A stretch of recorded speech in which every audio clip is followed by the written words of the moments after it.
الحمدللہ وکفی وسلام علی عبادہ الذین اصطفی اما بعد. ڈیئر اسٹوڈنٹ، السلام علیکم ورحمۃ اللہ وبرکاتہ. امید کرتا ہوں آپ خیریت سے ہوں گے اور اللہ کے فضل و کرم سے میں بھی خیریت سے ہوں. آج اسلامیات کلاس 9 لیکچر نمبر ہمارا 15 ہے.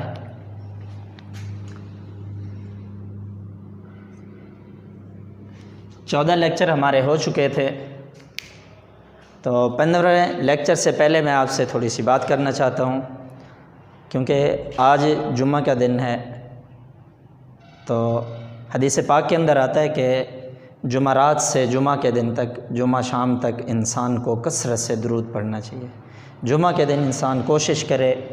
ویسے ہفتے کے اندر انسان کو کوئی مصروفیت کی وجہ سے یا ویسے ہی انسان کو ٹائم نہیں ملتا، تو کوشش کرنی چاہیے جمعہ کا دن ہے تو اس کے اندر حضور علیہ الصلاۃ والسلام کی ذات پر درود بھیجنا چاہیے.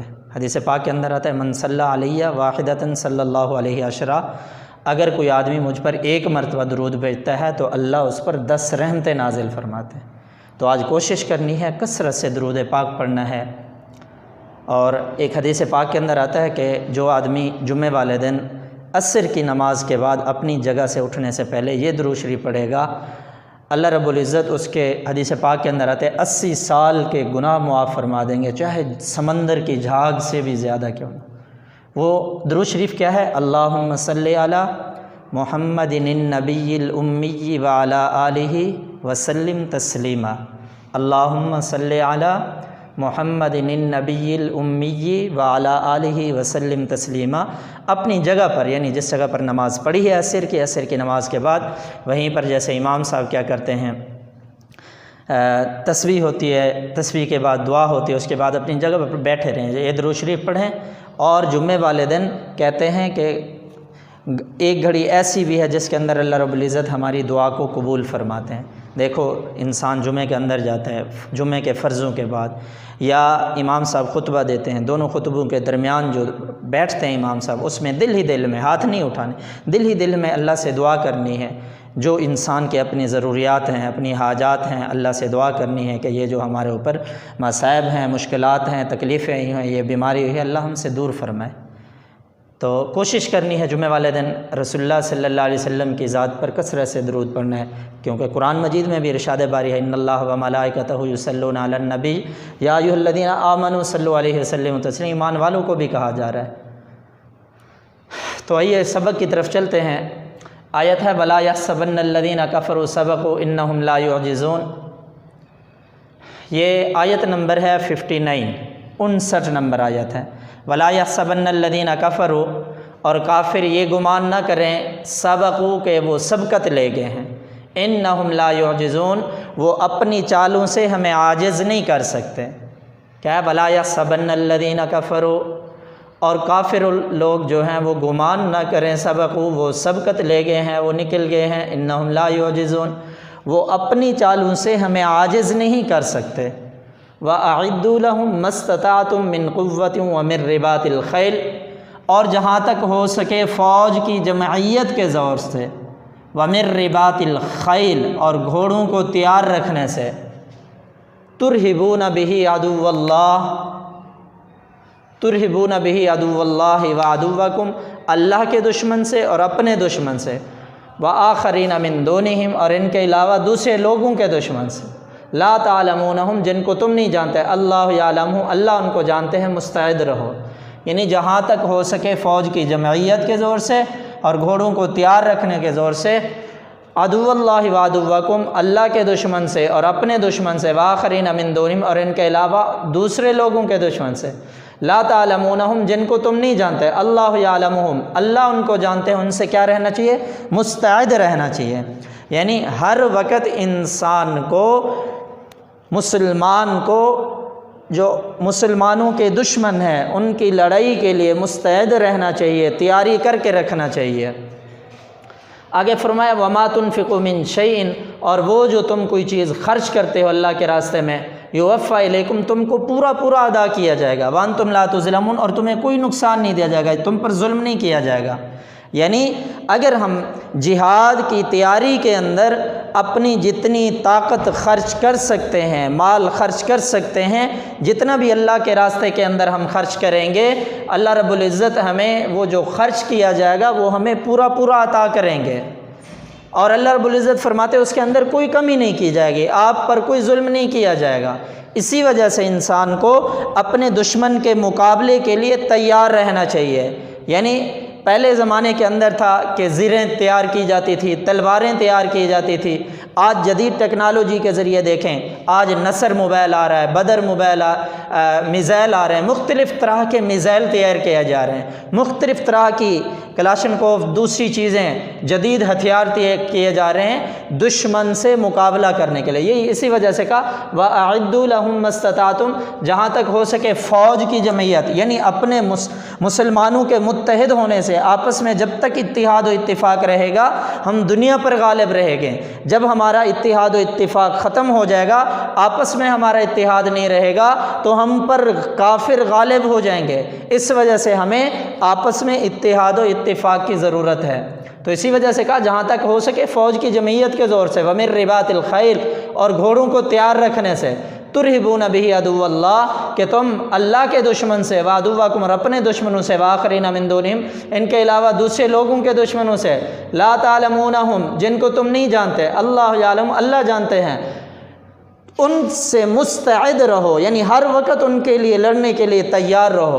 وَمَا تُنْفِقُوا مِنْ شَيْءٍ، اور وہ جو تم خرچ کرو گے اللہ کے راستے کے اندر کوئی چیز، فی سبیل اللہ، اللہ کے راستے کے اندر، یوفیٰ الیکم، تم کو پورا پورا دیا جائے گا، وَأَنْتُمْ لَا تُظْلَمُونَ، اور تم پر کوئی ظلم بھی نہیں کیا جائے گا۔ آگے فرمایا وَإِنْ جَنَحُوا لِلسَّلْمِ، اگر وہ صلح کی طرف میل ہوتے ہیں، آپ سے صلح کرنا چاہتے ہیں تو کیا ہے، فَاجْنَحْ لَهَا وَتَوَكَّلْ عَلَى اللَّهِ، تم بھی اس کی طرف میل ہو جاؤ، وَتَوَكَّلْ عَلَى اللَّهِ، اور اللہ پر بھروسہ کرو، إِنَّهُ هُوَ السَّمِيعُ الْعَلِيمُ، کیونکہ اللہ سننے والے اور جاننے والے ہیں۔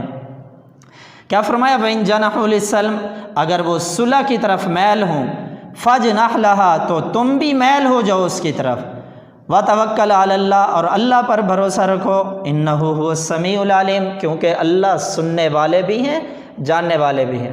تو آج کے ہمارا جو قرآن آیات تھی ان کا ترجمہ یاد کر کے لانا ہے، دوبارہ ایک دفعہ دیکھ لیں، وَلَا يَحْسَبَنَّ الَّذِينَ كَفَرُوا، اور کافر لوگ یہ گمان نہ کریں کہ وہ سبقت لے گئے ہیں، إِنَّهُمْ لَا يُعْجِزُونَ، وہ اپنی چالوں سے ہمیں عاجز نہیں کر سکتے، وَأَعِدُّوا لَهُم مَّا اسْتَطَعْتُم مِّن قُوَّةٍ وَمِن رِّبَاطِ الْخَيْلِ، اور جہاں تک ہو سکے فوج کی جمعیت کے زور سے، وَمِن رِّبَاطِ الْخَيْلِ، اور گھوڑوں کو تیار رکھنے سے، تُرْهِبُونَ بِهِ، مستعد رہو، عدو اللہ کے دشمن سے اور اپنے دشمن سے، وَآخَرِينَ مِن دُونِهِمْ، اور ان کے علاوہ دوسرے لوگوں کے دشمنوں سے، لَا تَعْلَمُونَهُمْ، جن کو تم نہیں جانتے، اللہ یعلمہم، اللہ جانتے ہیں، وَمَا تُنْفِقُوا مِن شَيْءٍ، اور وہ جو تم کوئی چیز خرچ کرتے ہو اللہ کے راستے میں، یوفیٰ الیکم، وہ پورا پورا آپ کو ادا کیا جائے گا، وَأَنْتُمْ لَا تُظْلَمُونَ، اور تمہیں کوئی نقصان نہیں ہوگا، تم پر کوئی ظلم نہیں کیا جائے گا۔ وَإِنْ جَنَحُوا، اگر وہ صلح کی طرف میل ہوں، فَاجْنَحْ لَهَا، آپ بھی اس کی طرف میل ہو جاؤ، وَتَوَكَّلْ عَلَى اللَّهِ، اور اللہ کی ذات پر بھروسہ کرو، إِنَّهُ هُوَ السَّمِيعُ الْعَلِيمُ، کیونکہ اللہ کی ذات سننے اور جاننے والی ہے۔ آج کا ہمارا سبق آیت نمبر 61 تک ہو گیا، سورہ انفال، لیکچر نمبر 15، 61 آیات ہو گئی ہیں۔ آگے کیونکہ موضوعاتی مطالعے میں سے ہم ساتھ ساتھ لانگ سوال پڑھ رہے تھے، تو پہلا سوال پڑھ لیا تھا، آج دوسرا سوال علم کی اہمیت و فرضیت میں سے، علم کی اہمیت قرآن و سنت سے تحریر کریں۔ آپ دیکھیں قرآن مجید ایک ایسی کتاب ہے، قرآن مجید کا علم حاصل کرنا ایسی فضیلت والا علم ہے کہ اس علم کے ذریعے سے بعض لوگوں کے درجات اللہ دوسرے لوگوں سے بلند کرتے ہیں۔ یہ علم قرآن کا علم حاصل کرنے کی وجہ سے، حافظ قرآن ہونے کی وجہ سے، عالم ہونے کی وجہ سے ایک آدمی کو دوسرے پر کیا ہو جاتی ہے، فضیلت ہو جاتی ہے۔ دیکھو علم کی فضیلت ہی تو ہے اللہ رب العزت علم کی وجہ سے حافظ قرآن کے والدین کو تاج پہنائیں گے، حافظ قرآن کو بھی تاج پہنایا جائے گا، دوسرے لوگوں پر اللہ فضیلت دیں گے۔ تو اسی وجہ سے کیا قرآن مجید کا علم حاصل کرنا ایسی فضیلت والا علم ہے کہ اس علم کے ذریعے بعض لوگوں کے درجات دوسروں سے بلند فرماتا ہے۔ یعنی اللہ رب العزت عالم حافظ قرآن اور عالم کو دوسرے لوگوں پر سے کیا کر دیتے ہیں؟ فضیلت عطا کرتے۔ اب یہی کیا کرنا ہے ہم نے؟ علم کی فضیلت ہم نے قرآن سے ثابت کرنی ہے۔ علم کی فضیلت قرآن سے، دیکھیں پہلی آیت ہے کہ اللہ تعالیٰ اس قرآن کے ذریعے سے بعض لوگوں کو عزتیں عطا فرماتا ہے، یعنی قرآن کے علم کی وجہ سے، قرآنی تعلیم کی وجہ سے، قرآن کو اپنی نسبت قرآن کے ساتھ جوڑنے کی وجہ سے اللہ رب العزت اس کو عزتیں عطا فرمائیں گے، اس کا مقام بلند فرمائیں گے۔ دوسری جگہ پر پھر ارشاد ہے انما یخشی اللہ من عباد العلماء، کہ میرے بندوں میں سے علماء ہی مجھ سے زیادہ ڈرتے ہیں، یعنی میرے بندوں میں سے علماء ہی مجھ سے، بے شک میرے بندوں میں سے علماء ہی مجھ سے ڈرتے ہیں۔ انما یخشی اللہ من عبادہ العلماء، کہ ان کے اندر اللہ رب العزت نے اس علم کی وجہ سے، قرآن کریم کی تعلیم اور احادیث رسول کو اپنے سینے کے اندر رکھنے کی وجہ سے کہ ان کو خوف خدا زیادہ ہوتا ہے۔ پہلی کیا ہے؟ اللہ تعالیٰ اس قرآن کے، آپ نے آیت نمبر 1 ارشاد باری تعالیٰ لکھنا ہے، اس کے بعد کیا بتانا ہے؟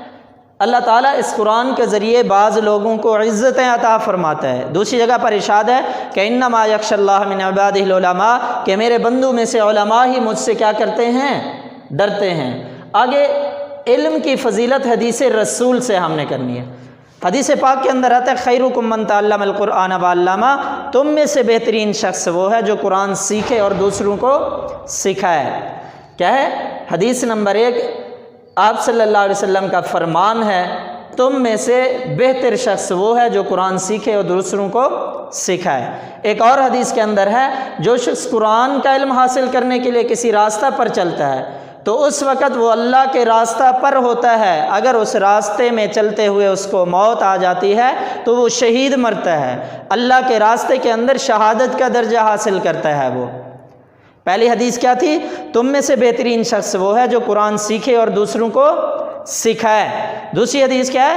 اگر کوئی آدمی قرآن پاک کا علم حاصل کرنے کے لیے، حدیث کا علم حاصل کرنے کے لیے نکلتا ہے، جب تک وہ اس راستے پر چل رہا ہے وہ اللہ کے راستے میں ہے، اگر اس راستے میں اس کی وفات ہو جاتی ہے تو وہ آدمی شہید مرے گا۔ آگے کیا ہے؟ اور حدیث کے اندر ہے کہ علم کی مجلس جنت کی پھلواریاں ہیں۔ حضور علیہ الصلوۃ والسلام نے فرمایا علم کی مجالس جو ہوتی ہیں وہ جنت کی پھلواریاں ہیں، کیونکہ وہاں سے علم جو تقسیم کیا جا رہا ہوتا ہے لوگ اس پر عمل کرتے ہیں، دنیا اور آخرت کی زندگی سنوار لیتے ہیں۔ اس وجہ سے فرمایا علم کی مجلس جنت کی پھلواریاں ہیں، جنت کی کیاریاں ہیں۔ آگے علم کی فضیلت قرآن سے بھی ہم نے ثابت کر لی، احادیث رسول سے بھی ثابت کر لی۔ آگے ہمیں جو ان سے معلوم ہوا، ان قرآنی آیات سے اور احادیث رسول سے ہمیں تفصیل جو معلوم ہوئی کہ جو شخص قرآن کا جتنا زیادہ علم حاصل کرے گا اس کی فضیلت دوسرے انسانوں سے زیادہ ہو جائے گی۔ یعنی ہم قرآن مجید کو اپنے سینے کے اندر محفوظ کر لیتے ہیں، قرآن مجید کے اندر جو احکامات ہیں ان احکامات کو اپنی زندگی میں کیا ہے نافذ کرنے کی کوشش کرتے ہیں، ان کو اپنی معمول زندگی میں لاتے ہیں۔ احادیث رسول کے اندر جو آپ صلی اللہ علیہ وسلم نے فرمایا ہم اس کے مطابق زندگی گزار رہے ہیں۔ تو گویا ان قرآنی آیات سے اور احادیث رسول سے ہمیں معلوم ہوا جو شخص جتنا زیادہ قرآن پاک کا علم حاصل کرے گا اس کی فضیلت دوسرے انسانوں سے اور زیادہ بڑھ جائے گی۔ جیسے حدیث پاک کے اندر پہلے بھی بتایا کہ حافظ قرآن کو حفظ کرنے کی وجہ سے اس کے والدین کو اللہ رب العزت تاج کا کیا ہے پہنائیں گے، تاج پہنائیں گے، والد کو بھی والدہ کو بھی۔ دوسری حدیث کے اندر آتا ہے کہ حافظ قرآن کو خود اس کو ایک تاج پہنایا جائے گا، جس کی اللہ رب العزت کے ہاں اتنی قدر و منزلت ہو کہ اللہ رب العزت حافظ قرآن کو تاج پہنا دے، تو ہم جتنا ہم قرآن کے قریب جائیں گے اللہ ہمیں دوسرے لوگوں سے اور اس سے فضیلت عطا کرتے جائیں گے۔ تو یہ کیا ہوا آج کا ہمارا سوال، علم کی اہمیت و قرآن و سنت سے تحریر کریں۔ یہ پہلے بتا دینا ہے کہ قرآن مجید کا علم حاصل کرنا کس طرح فضیلت والا علم ہے کہ اس علم کے ذریعے اللہ رب العزت بعض لوگوں کے درجات کو دوسرے لوگوں سے کیا کریں گے، بلندی عطا کریں گے۔ پھر آگے علم کی اہمیت قرآن سے بتانی ہے، پھر علم کی اہمیت احادیث رسول سے بتانی ہے، پھر آگے احادیث رسول کے بعد علم کی فضیلت جو ہے اس کے متعلق جو تفصیل ہے وہ بتا دینا ہے۔ یعنی قرآنی آیات سے ہمیں جو معلوم ہوا، احادیث رسول سے، کہ جو شخص قرآن کا جتنا زیادہ علم حاصل کرے گا اسی طرح اللہ رب العزت اس شخص کو دوسرے لوگوں سے فضیلت عطا کرتے جائیں گے۔ تو یہ مکمل آپ نے 61 نمبر آیت تک یہ جو پیج شروع کیا ہے یہ آپ نے ترجمہ یاد کرنا ہے، پھر یہ علم کی اہمیت قرآن و سنت سے تحریر کریں، یہ سوال یاد کرنا ہے۔ امید کرتا ہوں آپ صحیح طریقے سے اس کو محفوظ کر لیں گے اپنے پاس۔ اللہ رب العزت اس پر عمل کرنے کی توفیق عطا فرمائے۔ السلام علیکم ورحمۃ اللہ وبرکاتہ۔